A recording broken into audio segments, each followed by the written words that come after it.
Ferrari arrives in Imola with an alarm. What in January seemed a promising season marked by the most noisy signing in years with the arrival of Lewis Hamilton today is presented as a journey full of disappointments, doubts and technical wear. Only a few weeks after the start of the Imola Grand Prix, the Scuderia has not only failed to capitalize on the media expectation, but has fallen into a spiral of inconsistencies that have alarmingly removed it from the leaders. A single podium, courtesy of Charles Leclerc in Saudi Arabia, is the only consolation in a sea of gray yields and weekends marked by errors, both of strategy and execution. And that, for a team that should be fighting championships, it is a major failure. The current gap in the Constructors' Championship is a brutal reflection of this crisis. More than 150 points separate them from the top. And the most painful is not the distance at points, but how.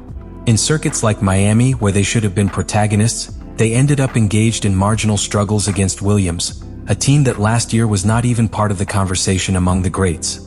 Seeing Ferrari battle for 8th and 9th places not only lights technical alarms, but also erodes the aura of greatness that still retains the rampant Cavallino. The origin of this debacle can be traced directly to the SF25, a car that has shown serious symptoms of imbalance and scarce adaptability from the preseason. One of the most critical problems has been constant subviring, particularly in slow curves, which prevents the pilot from trusting the front train. To this is added an extremely limited temperature operational window, which means that the car only yields in almost perfect conditions. If the asphalt is too cold or hot, or if the wind changes direction, the performance collapses. The direct consequence of this is an alarming dichotomy between the classification rhythm and the career rhythm. The car may seem competitive on a Saturday, but loses bellows on Sunday when it is most needed. Fred Vasseur, aware of the problem, has publicly admitted that understanding that disconnection is his most urgent challenge. In the center of this storm is Lewis Hamilton, who arrived in Maranello loaded with experience and ambition, but has encountered a much more raw reality than he anticipated. Although he has given signs of adaptation, such as his third place in the Miami Sprint, those talent brushstrokes have not translated into solid results on Sundays. Part of the problem is that the SF25 seems to have been molded more around Leclerc's aggressive style than to the most methodical and technical approach of Hamilton. The British has tried to replicate the braking and traction patterns of his partner, even modifying his style to adapt to the car, but the results still do not arrive. His statements after the race in Miami were eloquent. "We have lost performance from China. We do not understand why." And when a 7-time world champion launches such a phrase on the radio, what is saying between the lines is that the problem is not less. It is structural. All this develops while the rest of the paddock seems to move forward. McLaren Liadra, Mercedes resurfaces, even Red Bull with all its internal trouble continues to add. Ferrari, on the other hand, seems stagnant in an eternal diagnostic phase. And in modern Formula One, there is no time for long diagnoses. Each race that passes without advances is a lost opportunity that accumulates and erodes the moral of a whole project. Thus Ferrari arrives in Imola, with a car on the verge of irrelevance, 2 pilots trying to row against the countercurrent and a technical team trapped between the hope of a solution and the fear that the problem is much deeper than they want to admit. Imola is not simply one more race in the calendar for Ferrari. It is his spiritual home, his sacred land. Not only do they compete for points, they do it for pride, for redemption, for an emotional connection with their history that no other team can match. However, this 2025 Imola also represents an almost unbearable pressure. The Scuderia arrives with the obligation to demonstrate that it is not broken, that the project with Hamilton and Leclerc was not just a public relations maneuver, and that there is still a viable path to victory.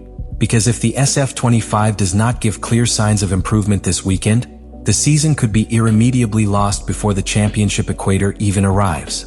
Expectations around the updates planned for this race have been as high as inconsistent.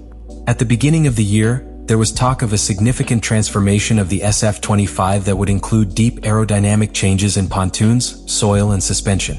Rumors from Maranello said it was a life package, designed to solve the structural ills that have affected the car from the preseason.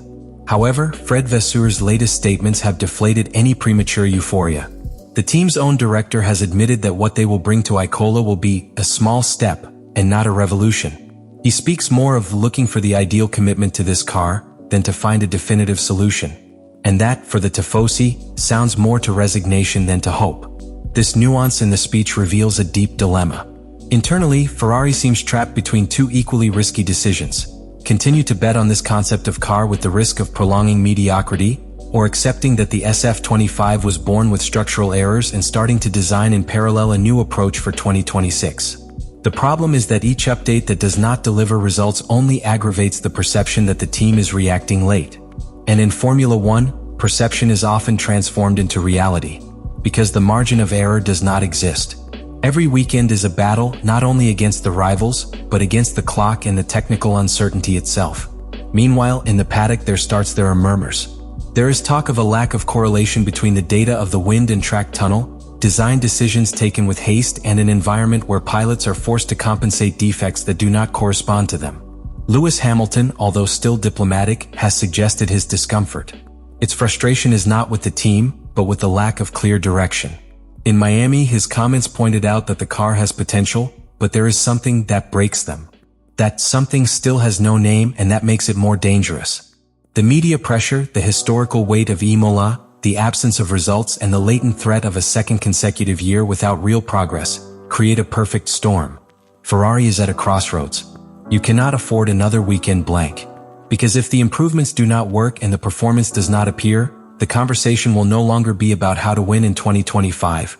It will be on how to rebuild from scratch by 2026. Imola then becomes a race, but a verdict. Ferrari's immediate future in the 2025 season depends, to a large extent, on what happens in the Imola circuit. This weekend can redefine the technical, strategic, and even psychological approach of the team. If the improvement package offers tangible results, Ferrari can breathe and start building a recovery narrative. But if the evolution translates into barely tenths or is overcome by advances of its direct rivals, the effect will be devastating.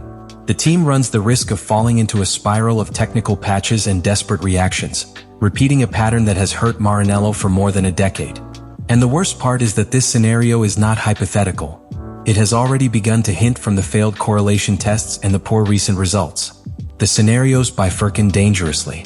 In one, the car improves enough to fight again for constant podiums, stabilizing the current project and allowing Hamilton and Leclerc to develop a synergy that until now has not existed. This path implies consolidating what is there, refining the concept of SF25 and trusting that the learning curve has not yet touched the roof. But the other way is much darker. Accept that this car has no real arrangement within the current regulation, that the design concept is exhausted, and that it would be best to prioritize the 2026 car. That would imply diverting resources, publicly assume a technical failure, and, perhaps, generate internal tensions that put the stability of the equipment from here at the end of the year. To all this is added an emotional and media variable that only Ferrari knows in depth: the pressure of the tifosi. Failing in Imola is not like failing in any other circuit. Here, the error is magnified, the frustration is multiplied, and the judgment becomes implacable. The fans do not require only results, requires epic, demands pride. No matter how small the technical advance is, if it is not transformed into a visible and emotional result, it will be seen as a disappointment. That symbolic burden can make Imola a catapult towards redemption or an abyss that confirms the disenchantment. Meanwhile, the rivals do not expect. McLaren has consolidated its position as the new grid standard with a car that is not only fast, but predictable and coherent. Mercedes has found stability and direction with George Russell and the young Kimi Antonelli. Even Red Bull, with all its internal problems, still has a guarantee of competitiveness in Max Verstappen. Ferrari, on the other hand, continues to look inside, trying to understand his own ghosts while the world advances. That is the great threat, to be static in a category that never forgives inaction. Imola is, in essence, the last call for this version of Ferrari. If they fail here, the debate will no longer be a technician, it will be philosophical. What type of team wants to be Ferrari? One that reacts to the pressure or one that leads the evolution of sport? The answers, or at least the indications, will begin to reveal this weekend. And if something is clear in the midst of this uncertainty, is that there is no space for empty excuses or promises. Ferrari needs results, and he needs them now. Formula One has changed a lot in recent years, but there is something that never varies. When Ferrari speaks, the world listens. And now, at this point of the 2025 season, what happens in Imola will not only affect its position in the table, but can completely rewrite the championship narrative. In this legendary layout, the Scuderia has the opportunity to send a clear message that they are still here to fight, to evolve, to aspire to the title. But if the message they leave is of doubt, lack of direction, or stagnation, That same world that observes them will soon turn their attention to those who are responding on the track. This video is not just about telling what is happening with Ferrari. It's about understanding why it matters. Because when a team with this story, with this symbolic weight, with this hobby, is on the verge of a competitive abyss, all sport trembles a little. What happens in Imola can be remembered as the first step of your return to the top, or as the confirmation that the 2025 project was another failed experiment. And if something is clear is that, for Ferrari, there is no room left. Everything that is not a leap forward will be read as a free fall. So now it's your turn. What do you think we'll spend with Ferrari this weekend? Do you trust that these improvements will make a difference, or think that we are witnessing the beginning of a deeper reconstruction? I am interested in reading, discussing, and analyzing with you. Leave me your opinion in the comments because this is a moment that deserves conversation. If you like the analysis and want to continue exploring everything that is happening in this 2025 season that is already overflowing drama, strategy, and surprises, be sure to subscribe and activate the notifications. Because here we are going to continue deciphering, race after a race, what really matters in Formula One.